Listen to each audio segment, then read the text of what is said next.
हमारी महिलाएं आई हैं, जो भी उन्होंने अपनी समस्याएं बताई, उन समस्याओं को आप कैसे डील करेंगे, किस तरीके से आने वाले समय में उन पे हम बातचीत करके इस चीज़ों को ठीक करेंगे।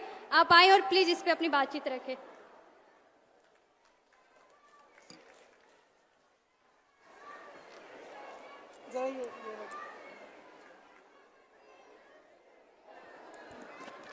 आप सब बहुत थक गई होंगी इतना इंतज़ार करते करते, गर्मी भी है। तो सबसे पहले मैं आप सबको धन्यवाद देना चाहती हूँ कि आप यहाँ आई हैं और एक दूसरी की जो समस्याएं हैं उनके बारे में मुझे आपने अवगत किया, उसके साथ साथ आप मेरी बातों को भी सुनने के लिए आई हैं। यहाँ महिला कांग्रेस की अध्यक्ष जी, शकील जी, पीसीसी के अध्यक्ष जी और हमारे जो गठबंधन की साथियां हैं, उन सबको भी मैं धन्यवाद देना चाहती हूं कि उन्होंने ये प्रोग्राम आयोजित किया और आज यहाँ मौजूद है मंच पे। देखिए, हम सब महिलाएं हैं और महिला होने के नाते हम एक दूसरे को इस तरह से समझ पाते हैं जिस तरह से दूसरे नहीं समझ पाते, आदमी नहीं समझ पाते, क्योंकि हमारा जीवन अलग होता है। चाहे आप गांव में गरीब महिला हो, चाहे आप बड़े शहर में बड़े घर की महिला हो, महिला होने के नाते हमें संघर्ष का सामना करना होता है। किसी ना किसी तरह का संघर्ष हमेशा हमारे सामने आता है। जहां तक आपकी बात है, आप इतना संघर्ष कर रही हैं इतने सालों से, 20 सालों से, जब से ये सरकार आई है, आपको क्या मिला है? मैंने सबकी बातें सुनी। एक महिला नहीं थी, आंगनवाड़ी की महिलाएं थी, उनके प्रतिनिधि ने बोला, आशा बहुओं की प्रतिनिधि ने बोला, जीविका की महिलाओं के प्रतिनिधि ने बोला, स्वयंसेवक समूह की महिलाओं के प्रतिनिधि ने बोला, और सबने एक ही बात कही कि हमें सम्मान ही नहीं मिल रहा है। यही बात की अगर ठोस तरीके से देखा जाए तो जो वेतन मांग रही हैं, जो कह रही हैं कि हम दिन रात काम कर रहे हैं, हमें 12 बजे रात को फोन आता है तो हम चले जाते हैं किसी की डिलीवरी कराने, हम इतने छोटे 10 दिन के बच्चे को साथ अपने साथ ले जाकर गए हैं कोविड के समय, तो हमें 24 घंटे मौजूद होना पड़ता है, 24 घंटे तैयार होना पड़ता है काम करने के लिए, लेकिन हमारा सम्मान नहीं है, हमें वेतन ही नहीं मिलता। सब यही कह रहे हैं कि सरकार उनको जो मानदेय दे रही है, कहीं 1500, कहीं 3000, ये कोई मानदेय है? ये आज के जमाने में आप बाजार जाओगे, आपको क्या मिलेगा 3000 रुपए में? 1000 रुपए में क्या मिलेगा आपको? आधी चीजें आप छोड़ के वापस आ जाएंगी, और आपको महीने में 1000 रुपए दिए जा रहे हैं। त्योहार आते हैं, बच्चों की शिक्षा करानी है, बच्चे बीमार पड़ जाते हैं, घर के छप्पर में कोई लीक आ जाता है, पानी आ रहा है, तो उसकी मरम्मत करनी है। कैसे करते हैं आप ये सब? और जब आपको बुलाया जाता है, आपको हाजिर होना पड़ता है। तो चाहे आप किसी पाठशाला में काम कर रहे हैं, चाहे आप मिड डे मील पका रहे हैं, चाहे आप स्वास्थ्य की सुविधाओं में मदद कर रहे हैं, चाहे कुछ भी कर रहे हैं, आपके 8 से 10 घंटे इसी काम में गुजरते हैं। आप घर आती हो तो ये नहीं है कि आराम से लेट सकती हो, आप घर आती हो तो आपको अपने बच्चों को संभालना है, उनकी पढ़ाई की देखरेख करनी है, किसी का स्वास्थ्य ठीक नहीं है उसका देखभाल करना है, पूरे घर को खाना खिलाना है, परिवारजनों को खाना खिलाना है, और जब तक वो सब सोते नहीं हैं तब तक आप सोती नहीं हो। सच है कि नहीं है? सच है ना? तो ये समाज और ये जो सरकारें हैं, ये आपका सम्मान क्यों नहीं कर रहे हैं?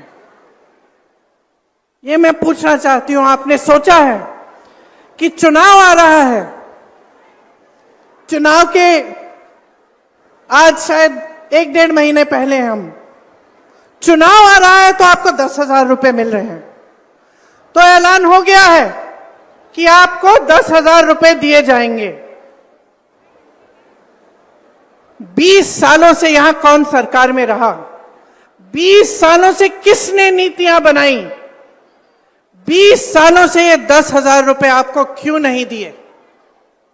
अब चुनाव आ रहा है तो उन्हें कह दिया कि 10,000 रुपए आपको मिलेंगे, लेकिन ये नहीं कह रहे कि हर महीने मिलेंगे। ये नहीं कह रहे कि आपका मानदेय 10,000 रुपए हो जाएगा, कि उसको बढ़ाकर हम आपको 10,000 रुपए देंगे। ये सिर्फ ये कह रहे हैं कि अब बड़ी संख्या में हम महिलाओं को 10,000 रुपए दे देंगे। क्यों? ताकि आप अपना वोट उनको दें।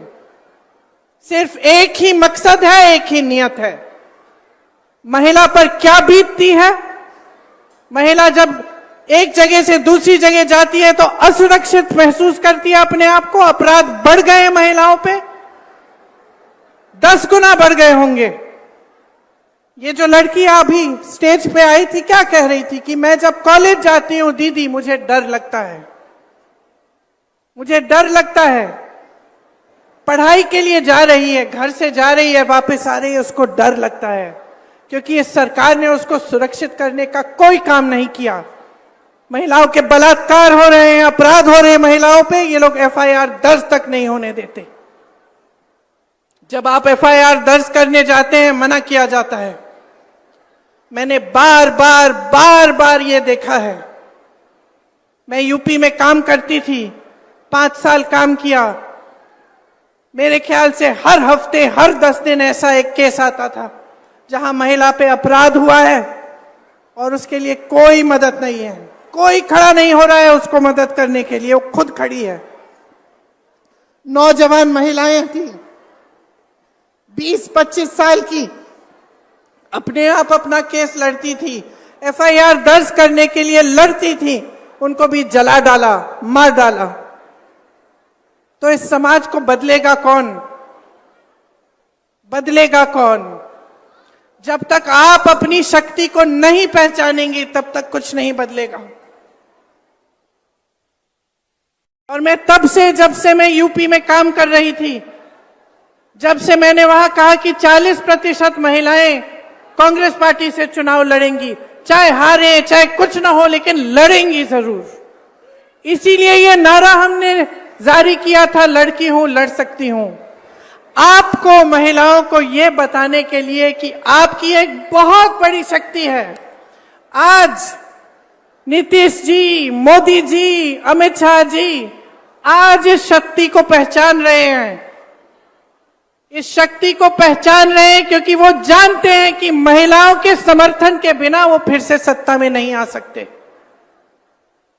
आज उनको अचानक दिख रहा है कि अगर महिला का वोट मिलेगा तभी हमारी सरकार बनेगी। इसीलिए सारी नई नई स्कीमें निकल रही हैं चुनाव से पहले पहले। लेकिन बहनों, हम महिलाएं तेज भी होती हैं, हमें लोगों की नीयत जल्दी समझ में आ जाती है। अगर हम अपनी बेटी के लिए कोई लड़का देखने जा रहे हैं, सबसे पहले हम उसकी नीयत देखते हैं क्या है, समझ जाते हैं कि किसकी नीयत में खोट है। तो जब आपको सिर्फ चुनाव के पहले स्कीम दी जा रही है, सिर्फ चुनाव के पहले पैसे दिए जा रहे हैं, आपको समझना चाहिए कि नीयत में खोट है। लेकिन आपकी जो इतनी बड़ी शक्ति है वो आप खुद नहीं पहचान पा रही हैं। अगर आप एकजुट हो जाएंगी, इस देश की आधी आबादी है, देखते हैं कौन रोक सकता है आपको। देखते हैं किसकी हिम्मत है, किसी भी पार्टी की हिम्मत हो कि आपको 3,000 रुपए का मानदेय दें महीने में। आप एकजुट हो जाइए, खड़े हो जाइए और अपना हक मांगिए, अपना अधिकार मांगिए, अपनी शक्ति को पहचानिए कि मैं महिला हूं, इस देश की आधी आबादी हूं, यह देश मेरे बिना स्वतंत्र भी नहीं हो सकता था। अगर इस देश की महिलाएं उस समय नहीं जागी होती, अगर वे स्वतंत्रता संग्राम में इकट्ठे होकर लड़ती नहीं, तो हम आज स्वतंत्र भी नहीं होते।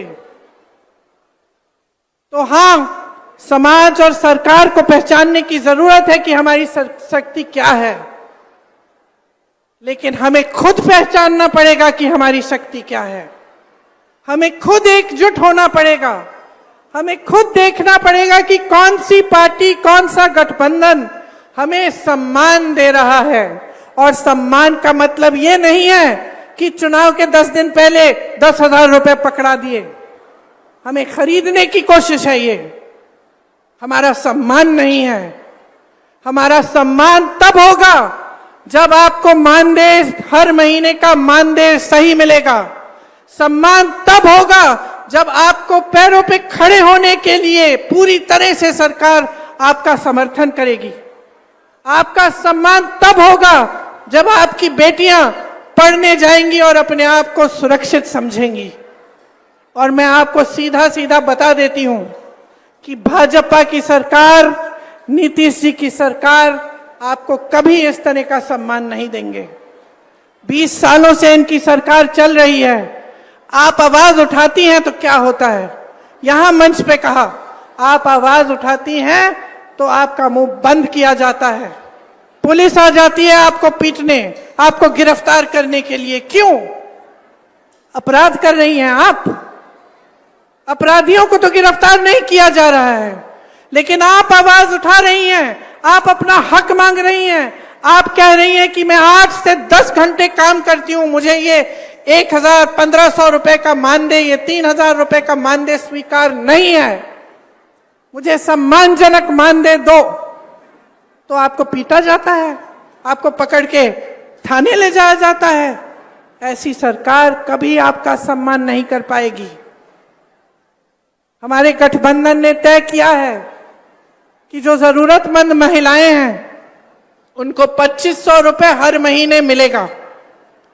आपके मानदेय की बात हम सब अच्छी तरह से समझ रहे हैं और आपके मानदेय को बढ़ाने के लिए, आपके सम्मान के लिए हम सब काम करेंगे।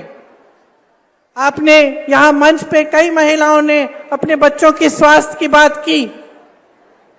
हमने तय किया है कि जिस तरह से कांग्रेस की सरकार ने राजस्थान में 25 लाख का स्वास्थ्य बीमा जारी किया था, उस तरह से बिहार में हम उसे लागू करेंगे। इसका मतलब है कि 25 लाख रुपए तक कोई भी स्वास्थ्य सुविधा, चाहे वो सर्जरी हो, दवा हो, कुछ भी हो, वो आपको मुफ्त में मिलेगी।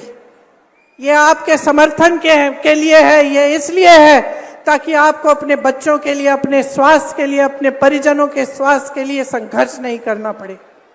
हमने ये तय किया है कि हम भूमिहीन परिवारों को 3 से 5 डिसमिल जमीन दिलवाएंगे। और सुन लीजिए, इस जमीन का मालिकाना हक महिलाओं को दिया जाएगा ताकि जमीन आपके नाम हो, जमीन आपकी हो।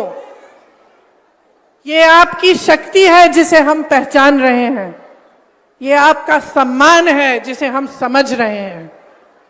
तो मैं वैसे आपकी बातों को सुनने आई थी, भाषण देने नहीं आई थी।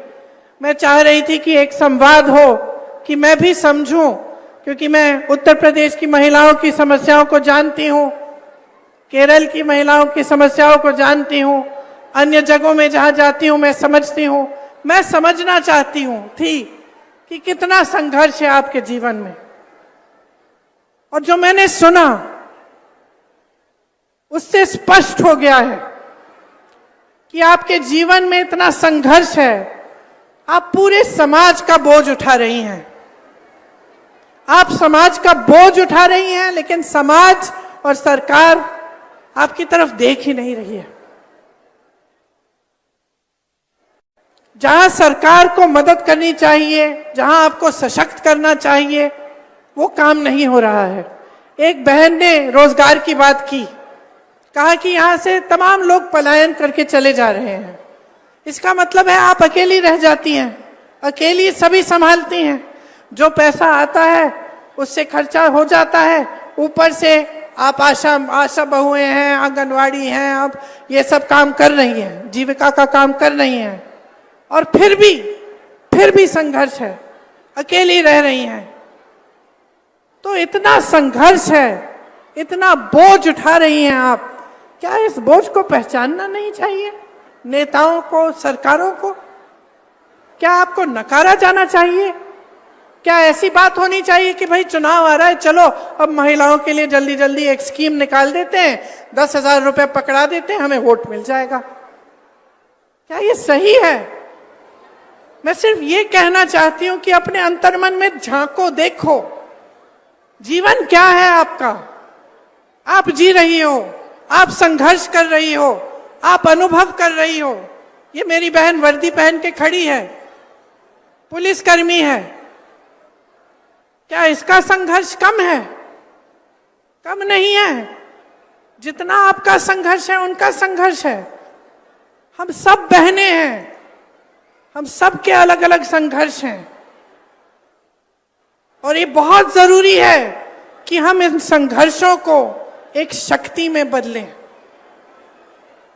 कि हम जब देखते हैं कि हमारा जीवन का अनुभव क्या है, कि 20 सालों से हमारे जीवन में तरक्की हुई ही नहीं है, बिहार में आपके जीवन में तरक्की हुई ही नहीं है, इतने साल हो गए हैं। ये कह रही थी एक बहन की 50 साल की स्कीम है, बदलाव नहीं आया। तो जब आपके जीवन में इतना संघर्ष है, ये आपका अनुभव है, आप देख रहे हो, बच्चों को पढ़ा नहीं पा रहे हो, बीमार पड़ जाते हैं, इलाज नहीं कर पा रही हो, दिन रात काम कर रही हो, मानदेय नहीं मिल रहा है, तो अपने मन के भीतर एक ज्वाला जगाओ ना बदलाव की। बोलो ना कि हमें बदलाव चाहिए, कि ये शक्ति हमें महात्मा गांधी जी के संघर्ष ने दी थी, हमारे संविधान ने दिया है, हमें, हमारे पास वोट है, और इस वोट को हम समझदारी से डालेंगे, हम समझदारी से इसका इस्तेमाल करेंगे, हम पूरी जिम्मेदारी से इसका इस्तेमाल करेंगे। कहो अपने आप से कि हमें बदलाव लाना है, सिर्फ अपने लिए नहीं लेकिन सारी महिलाओं के लिए, अपनी सारी बहनों के लिए। जो सरकार, जो नेता महिला की शक्ति नहीं पहचानेगा, जो चुनाव के समय सिर्फ अपने मुंह दिखाने आएगा और बोलेगा कि लो एक स्कीम निकाल दी आपके लिए, लो 10,000 रुपए, लो 5,000 रुपए, उसको सबक सिखाइए, सबक सिखाइए, उसकी नीयत को पहचानिए, पहचानिए कि आपकी अपनी एक बहुत बड़ी शक्ति है, जो इस देश की सबसे बड़ी शक्ति है। इस देश का भविष्य आपके हाथों में है। बच्चों को आप पालती हैं, नई पीढ़ी आपके हाथों में है, आप शिक्षा देती हैं, आप समझाती हैं, आप नैतिकता की बात उनसे करते हैं, आप संघर्ष करके स्कूल पहुंचाती हैं, उनको शिक्षा दिलवाती हैं, रोजगार करती हैं, संघर्ष करती हैं। तो मैं सिर्फ इतना कहना चाहती हूं कि अपनी शक्ति को पहचानिए, खड़े हो जाइए, जो सामने आता है, जो जो स्कीमें आपको बताता है उसको पहचानिए, जो सचमुच आपकी भलाई चाहता है उस नेता को भी पहचानिए। मेरे भाई राहुल गांधी ने पूरे देश में संघर्ष किया, किस लिए? सामाजिक न्याय के लिए। और सामाजिक न्याय में शामिल क्या है? कि महिलाओं को न्याय मिलना चाहिए, कि महिलाओं को सम्मान मिलना चाहिए। इसलिए आज ज्यादा लंबा नहीं बोलूंगी, सिर्फ ये कहूंगी कि चुनाव आने वाला है, परिस्थितियों को समझ लीजिए। आपकी अपनी परिस्थितियां जो हैं उनको आप समझती हैं, जो चुनावी परिस्थितियां हैं, जो राजनीतिक परिस्थितियां हैं उनको भी समझिए, और ये समझिए कि इस चुनाव में नीतीश जी और भाजपा की सरकार को आपको हराना पड़ेगा। अगर आप सम्मान चाहते हैं, अगर आप न्याय चाहते हैं, तो एक नई सरकार बिहार में बनानी बहुत ही जरूरी, बहुत ही महत्वपूर्ण है। आप सबने बहुत इंतजार किया, देर भी हो रही है, मुझे लग रहा है कि कुछ बहनें जा भी रही हैं, खाना वाना पकाना होगा, काम करना पड़ेगा। इसलिए आप सबको बहुत बहुत धन्यवाद किया।